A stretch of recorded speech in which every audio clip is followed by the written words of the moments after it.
My story is a sad story, but hopefully it has happy events in it as well.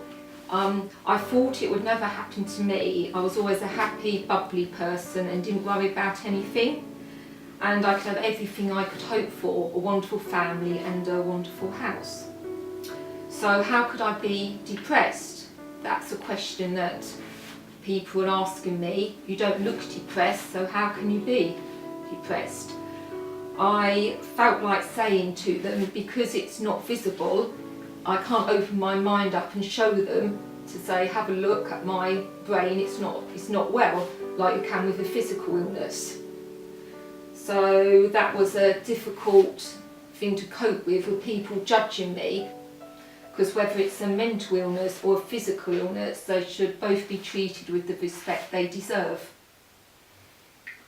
I sympathise with anyone who has suffered from a mental illness, as it can stop you in your tracks and basically stop you living, being able to work, being able to go outside and see your friends and socialise.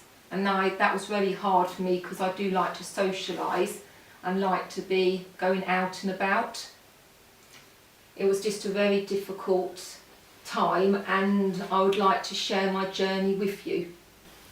It was when I went to the cinema one afternoon on my own, because I enjoy going to the cinema, and I was always a bit nervous going with having my diagnosis in case something happened to me when I was on my own. But I thought, no, I want to go to the cinema, it's something I enjoy, and I didn't want to stop doing the things that I enjoy. I had a panic attack, which looks like I was having a seizure. So the staff called the ambulance, and unfortunately the paramedic wasn't quite as understanding about mental illness, and she was not very sort of kind towards me, and I was already very upset after having the panic attack, and she just made me feel worse. And I ran out of the cinema and got in the car very upset and decided that I couldn't take any more, and I went to drive the car into a post to do myself injury. It was like a red light had gone off in my head. I couldn't take any more. I came to a brick wall, and that's when I called a friend who got in touch with my husband, who realised that this is serious. I need help desperately. The depression obviously has reached its climax, and I needed to be then under the crisis team. Come on, in the kitchen, good boy. Toby, kitchen. I'm in the kitchen, and I'd like to show you one of the paintings on the wall that I did as part of my recovery process, which I enjoyed immensely. I hope you like it. Hello dear, how are you? Fine, how are you? I had a really good day. I went over to Voiceability at Northampton. Have you heard of them? No, I haven't. What's that all about then? It's a voluntary organisation that helps service users in the Northamptonshire area have their say and share their experiences. So they've asked me as a service user to work with them. So it's really exciting. I bet that is, and I bet you're looking forward to it, because you Yeah. really like to share your experiences. Yeah, I do, and having to give up my job due to my illness made me feel really sad, but now I feel really positive that I can get involved in something and hopefully make a difference and give something back. That's really good, isn't it? That is really good, and that'll help you as well, won't it? Yeah. Good, yeah, that's good. So, what does it mean for you then? It means I can start as a volunteer, and also they do volunteer advocacy. So I could go on a training course to become a volunteer advocate, to be a voice for other people. Sounds exciting. Yeah, it's a 2-day course, so I'm going to wait and go on it in the next few weeks, and then hopefully start shadowing an advocate. It was a really big shock actually, because you know, I could never imagine Justine was someone who'd get depression. She was always so happy, bouncy and really outgoing, weren't you? You know? Yeah. So it was a real shock. But the other thing is, when I found out, I realised how big impact it is on the family. Yeah, because, you know, mental health's not like a medical condition. You don't just go for a few days and you start getting better. It's like a roller coaster. It goes up, it goes down. you know. Or I don't know if you've ever played snakes and ladders as a kid. You think you got to the top and whoosh, you go down to the bottom. It's crazy. Very hard on Very you, hard. wasn't it, and the children? It's just hard because no one knows when you're going to get better and how long it's going to be, and no one understands it. It's, you know, people don't talk about mental health, do they? I mean, if you're asking me, I don't think there was any room for this. It had to be adjusted first. At the early stages, it's really got to be the focus to get the person who's got a mental illness to some sort of stability where they can at least become rational in it. I think you. No, but I think one of the hardest things, it's hard being in hospital, but it's just as hard coming out of hospital. Yeah, I felt like when I came on leave, I felt I was a visitor to my own house. I've never felt that way before.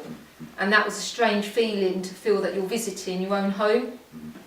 And then after that, you know, the family actually were very strong and supportive, and, you know, I think you saw your brother and your dad and your sister a lot more than you see them normally, don't you? So it's really I think nice it's hard on my father, seeing however old I am, but seeing one of his children in a hospital in that setting, it was hard for any parent to see your child like that. So I think he took it hard. But you definitely needed your family around to show that they cared. Yeah, that definitely helped you. So I was lucky that they did come up and visit a lot of times. And so what's your take on sort of mental health illness now that you've sort of experienced it firsthand? I prefer not to experience it at all is my real first take, but fundamentally it's such a slow process to get better. Okay. So would you say that she's heading the right way for recovery at the moment? Yes, but she still has downs as well as ups, and so, as I said, that's the hard thing to accept. Is it's not like a medical condition where when someone starts to improve, they get better and better and better. But overall, I think, you know, you're on the up and you're getting better, aren't you? But it's, you know, it's still a slow road to recovery. You're useless at everything like this. I can paint walls, but paintings. But interestingly, as Justine will tell you, I can give her an idea of what a painting could look like, but I can't do it myself, so I'm definitely jealous of Justine's skills and paintings, because I have no ability there at all. I'll teach you. Yeah, thank you. You're so kind.